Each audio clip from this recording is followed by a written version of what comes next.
乡亲啊，继续来看这个台北市的松山区发生一件街路边问路性侵的案件。嫌犯甲一个查囡仔问路，发现这个查囡仔是落单家己一个，问路问了就一直讲对，然后讲侮辱吞达。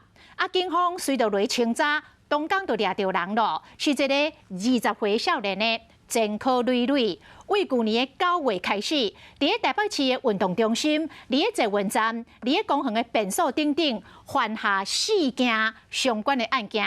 虽然大概警察拢抓到人，拢甲移送，但是因为判决也未确定，也是会当交保伫外口拍走，都亲像是一粒无定时的炸弹。为什么要性侵？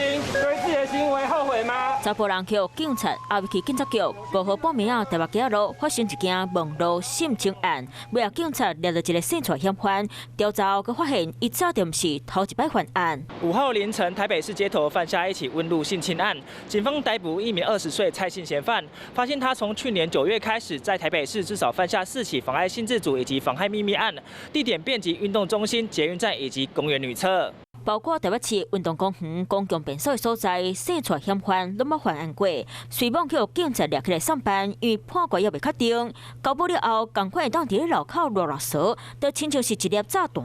拜托救我，拜托救我！我有听到这样子，听到对面那个男生叫他把裤子穿好上，衣服穿好上。讯后将以涉嫌妨碍性自主罪嫌移送台北地检署侦办，并进行向法院申请羁押。